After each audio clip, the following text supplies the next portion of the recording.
Hello everyone, welcome back to the channel Sociology Unboxed. Today we have the distinct honor of hosting a highly esteemed guest, a reputed professor of sociology whose contributions to the field of sociology have been profound.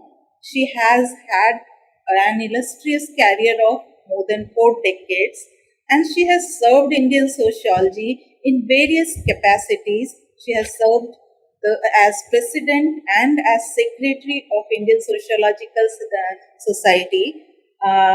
She has been 2 times Fulbright Scholar and 4 times Shastri Fellow, and visiting professors to several universities in USA and South Africa as well. She writes columns regularly in newspapers. So please join me in welcoming Professor R. Indira, a well-known name in the field of Indian sociology. A very warm welcome, Professor R. Indira, to the channel. I would like to request you, in fact, to share with us your journey as a student and as a scholar of sociology. What initially drew your attention to the discipline, and what have been some of the milestones in this journey? Thank you, Namaste, and thank you, Dr. Shweta, for giving me the honor of sharing this space with you. I'm really happy to just share a few points about my journey. You've already given me a very nice introduction, and I like the name that you have given to the program called Reinventing Sociology and Sociology Unboxed, because I think what is important today is out of the box thinking, and sociology needs it. To just give you a brief, view of how my journey with sociology began, it's actually more than half a century. When I began my career, I was a 20-year-old. I just had passed my master's in sociology in the University of Mysore. And my professor, my teacher, Professor Parvatama, she was one of the renowned sociologists in the country. She was my research guide as well. It came much later. So she gave me the opportunity to join the Department of Sociology in the University of Mysore. Initially, to be very honest, I was very young those days, and a lot of my concentration was on preparing for teaching. But over a period of time, sociology became a passion for me, and I realized that it's a way of life. Of course, I was in the department for about 42 years. And in the University of Mysore, I had other roles to perform as well. I was director of the International Center for about 10 years.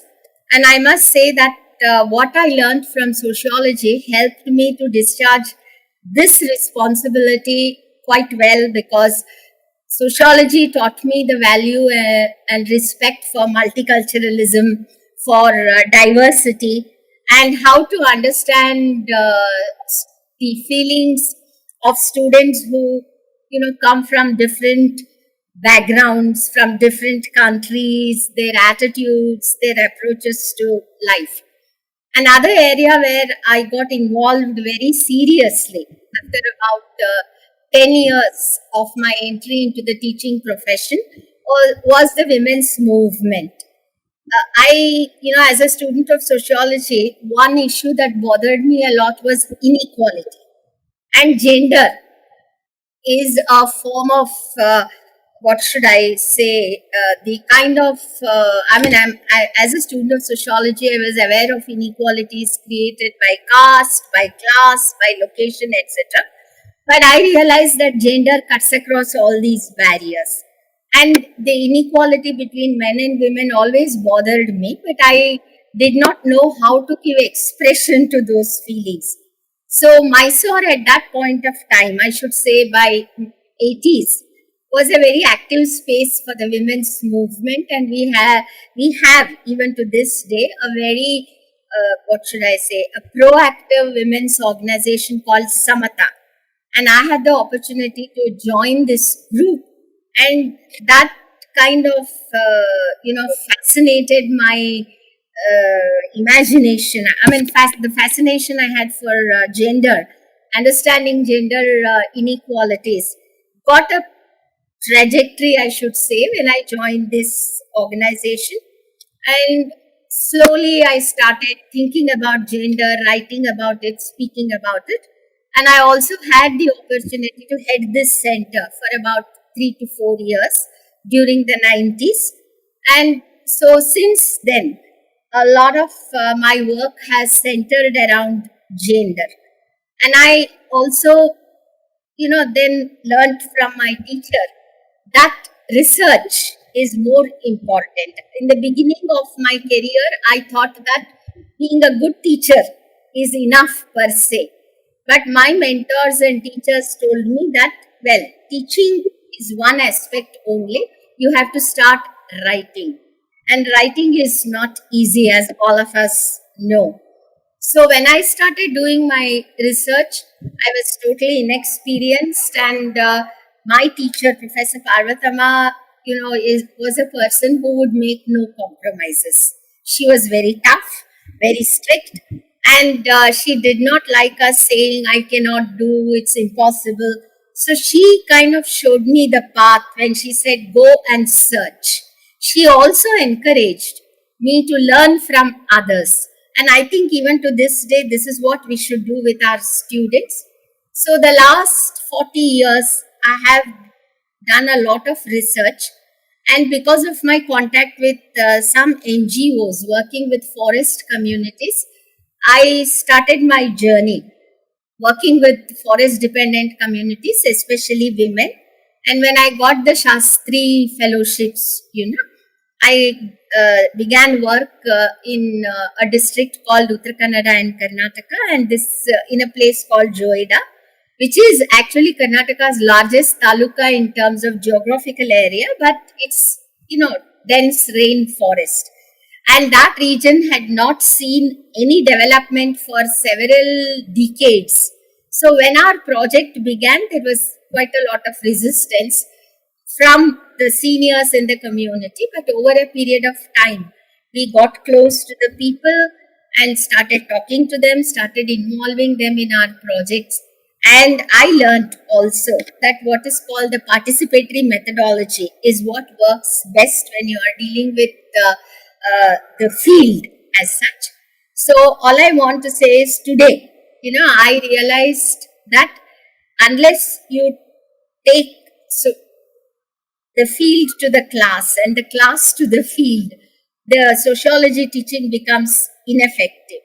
So all I can say is my journey during the last 50 years has been continuous. Though I kind of superannuated from the university in 2014, continuously I've been working, and my,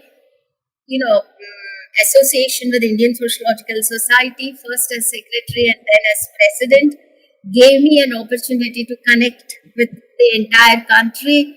And I should say that getting the Lifetime Achievement Award was the best that I could have asked for in my life.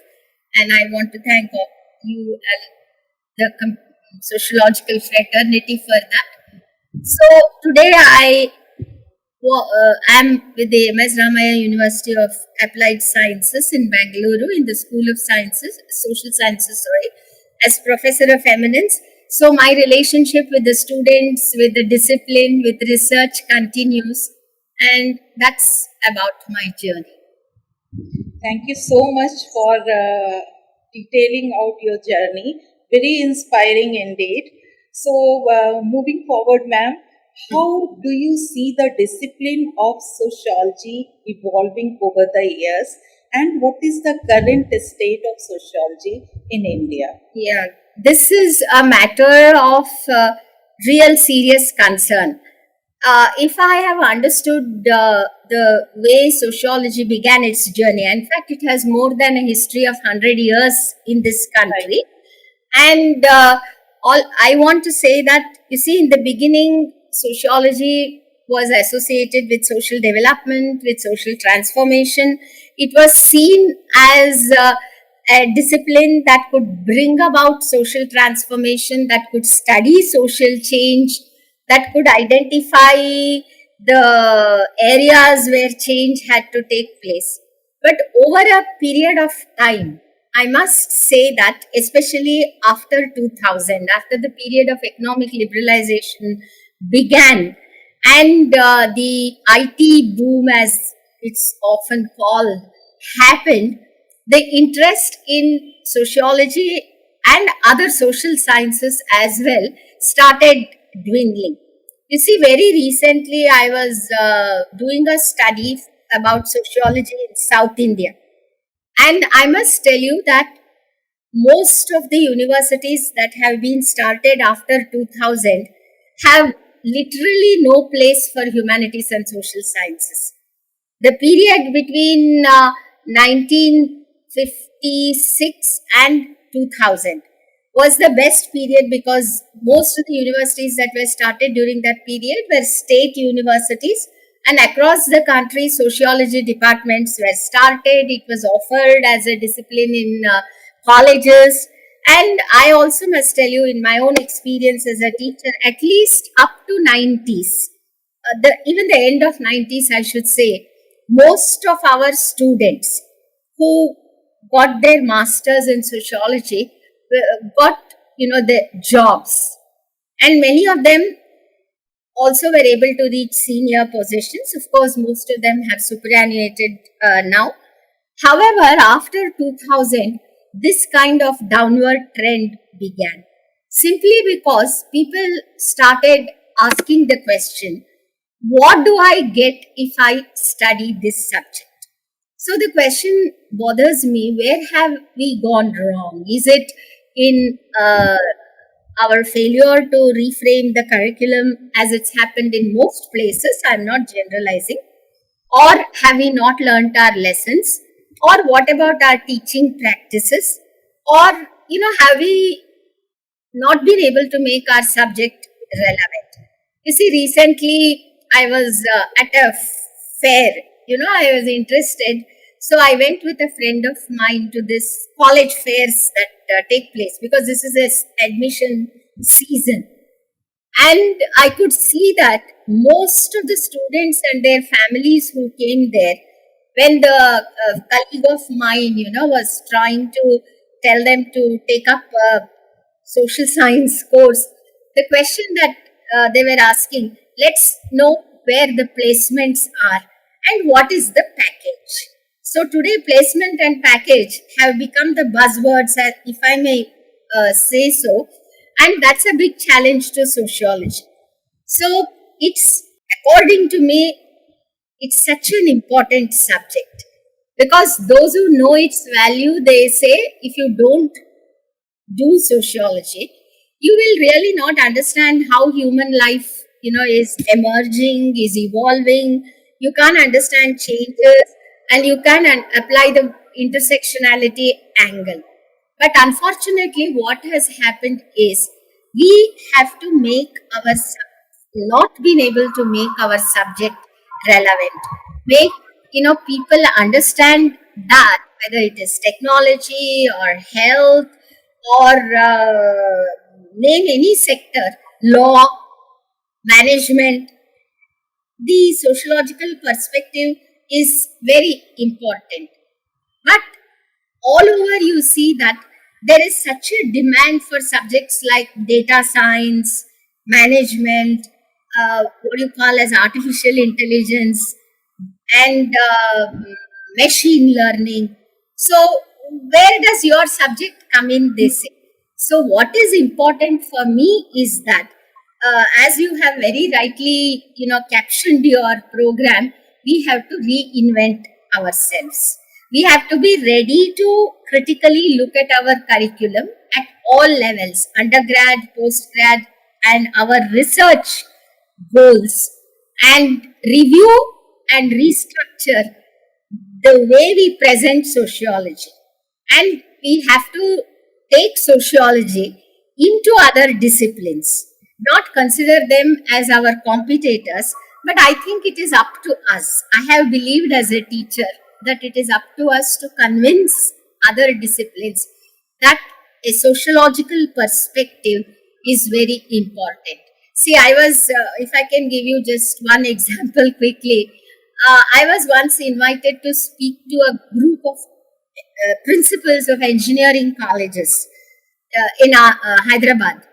And when I spoke about, how technology is related to society, most of them, said, thank you, because we never looked at technology from this angle. You see, we always think in one direction. It's only when you started talking about how society is related to the discipline which we think is the best in this world, we started realizing that there is another perspective. So I suppose it's a challenge to us to now make sociology relevant to other disciplines and create, a feeling in the classroom, even for our students, that they must do sociology and not just study and sit and learn for an hour in the classroom. This is my feeling. I don't know whether I've answered your question. Yes, so doing sociology is important Yeah, nowadays. So exactly. use the word somewhere that as a discipline, sociology is failing somewhere. Yeah, And you already spoke about few of the challenges that the discipline is facing today, and we have to apply. And sociology should emerge as a applied discipline and exactly. be interventionist too, because sociologists have been recognized as doctors of society. So probably we are failing in performing that duty to intervene at the right moment, at the right place, right point, right movement, right place is important where our intervention is needed. That the discipline is facing, and exactly what do we need? Like you have spoken about this also, that how do we reinvent sociology today? Yeah, So some more detailing would be very yeah, important. sure. Sure. I'll try doing that. See, the first thing is, as I said, in the one reality of the academic world in our own country that we have to accept is that a lot of growth in the educational sector has taken place in the private sector, especially after 2000, because I told you that I was doing this study, and across the country I see that there has been a phenomenal growth of private universities.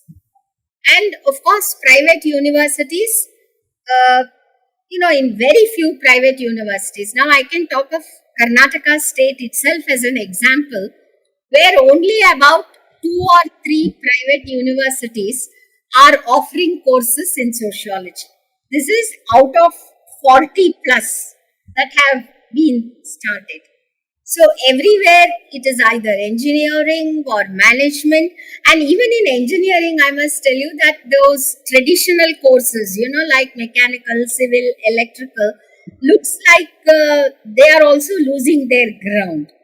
So the private sector does not consider sociology or any social science for that matter, as a market friendly discipline. Because I remember, when at least 20, 25 years ago, when the word market was used in the context of education, the most of the teachers were very unhappy. They said, what has education got to do with the market? But today, you see, we are openly talking about market friendly courses. And I also do not, get angry with parents and students who ask certain very relevant questions.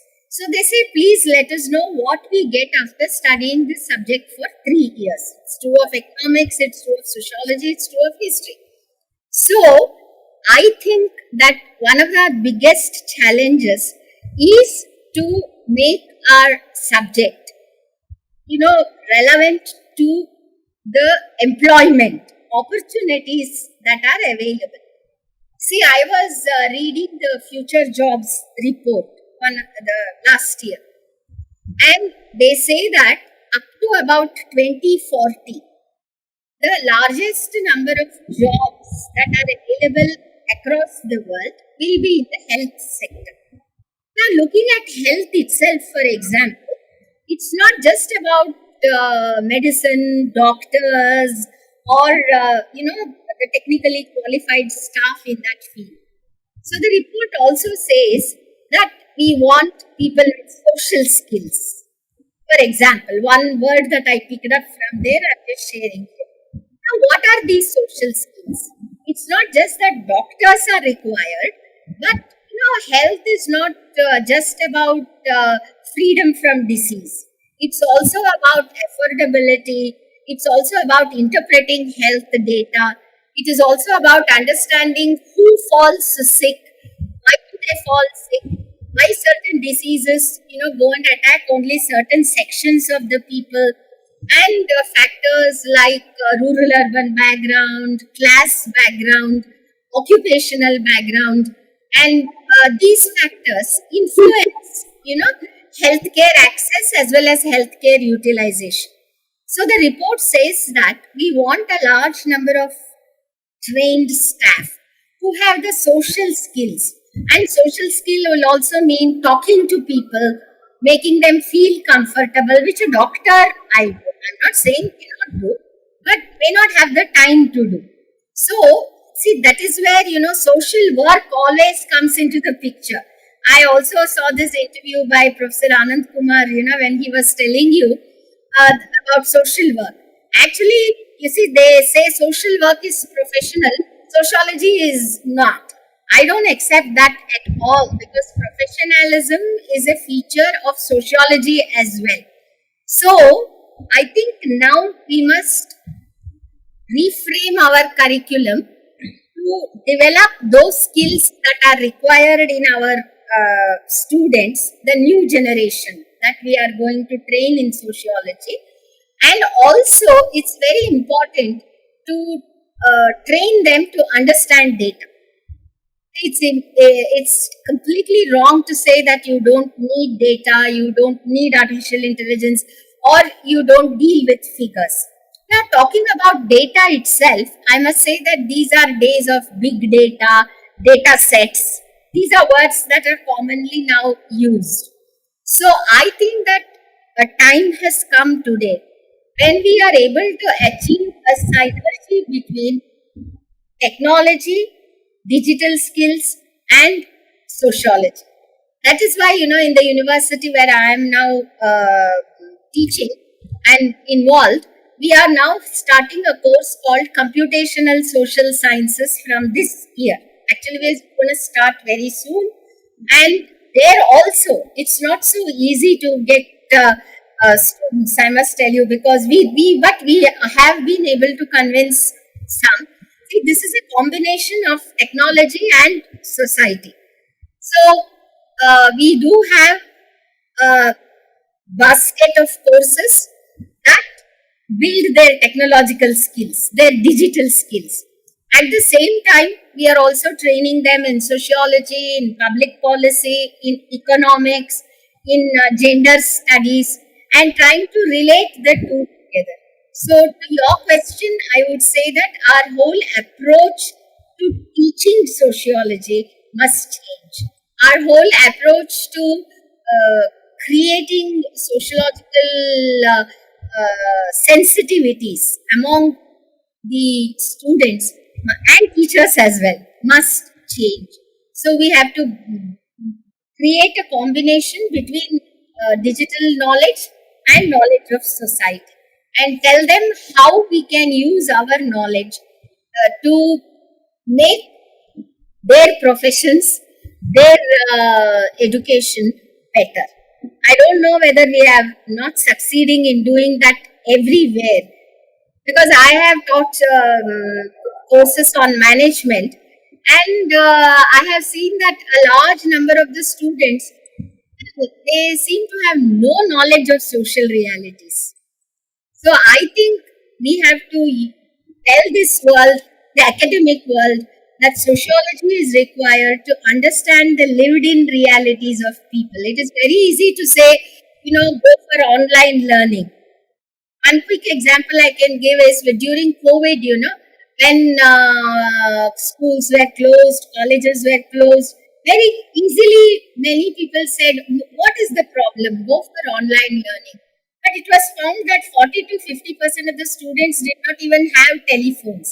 So this is where sociology should play its part. Tell that it's not so easy, for you to replace one with the other, and give them that perspective. So I think this challenge we should accept, and this is how we convey that we, are very much relevant. I always say social work is not a matter of degree only. It is a matter of attitude. And if you have the passion, and sociology according to me should be a passion, you definitely can make this world a better place to live in. And in continuation, of my response to your question, I also will say that one of the reasons why sociology is facing a challenge is we have not really become visible in the public domain. We have not made ourselves relevant to policy. So we must make ourselves relevant in the public domain. I think public sociology that we are talking of so much in the recent past should be given prominence. So we should write in the language that people understand, write in the media, and go out and meet with people and try to relate to them about their problems. And also you see in policy, where is sociology? It's just totally absent, if you ask me. We are not there at all. And I think this situation has been prevailing since the days of our founders and seniors. So we must make our presence felt in public policy. So these are things we should do. If I can just summarize, create a system where digital skills are merged with social skills, come to the public space and talk about our discipline, what it can do, what perspectives it can give, and also, engage in a continuous struggle to take it into the policy domain. These are some of my thoughts. Thank you so much, ma'am. So, can we safely summarize that in post-globalized era, market has emerged as a dominant force, and the major challenge which sociology is facing, that is coming from the market. So you just spoke about this challenge, that how IT and other management sectors are doing well, or how job-related sectors, the discipline which can provide job to its students, they are surviving, and so sociology also in this era where market is playing a dominant role. Sociology has to reinvent itself continuously and make it relevant to market forces, provide job to its students, and play an important role in the policy arena. So, can we say that as in conclusion to your? Definitely. Because, the very fact that our discipline has been in this country, I'll talk about India, for more than a century itself shows that sociology is alive. You can't do without sociology. But every subject has changed, and we must be prepared to accept that change. We have learned, but we must also be prepared to unlearn. And I think research has become, I'm sorry to say this, very, very mechanical. How much of our research is actually related to what is going on in our society? So we must, I think, now take up micro studies. because each region, each group, especially those on vulnerable sections of our society, what are they going through? We are very fond of generalizations, and I am not discounting the importance of theory or anything, but many times we sociologists have to tell certain hard truths and bring out, the realities, lived in experiences of people. So I think today what we must do is take up small micro studies of villages, of streets, because ethnography has virtually gone today in many parts of the country. So I suppose we must now start looking for what I would call real life solutions. So if sociology can do that, if we can go small communities, neighborhoods, schools, and factories, workplaces, several institutions that are there, and try to use the case study methodology, the participatory methodology, and create small studies in language of the people and show to policymakers that here are definite answers to your problems. Because today I have been saying that no longer is there an interest. I mean, this is one of the demands of the market, if I may say so, for 300 pages, 400 pages reports. For the sake of knowledge, yes, fine, we have to do that kind of work. But then everybody wants quick solutions. Sociology can give those quick solutions, provided it changes its methods of relating itself to people and giving actual solutions to existing problems. And looking at the world from what I have already said, the intersectionality, multidisciplinary angle, that I would say we have to do. That is how you can reinvent sociology, according to me. So, thank you so much, ma'am, for sharing your views on how to reinvent sociology and how to make it relevant to the needs of the society, to the problems of the society, and through sociology, providing solutions to many problems that we are facing today, including global warming and climate change, that some of the Exactly. sociologists are doing. So sociology has to reinvent itself.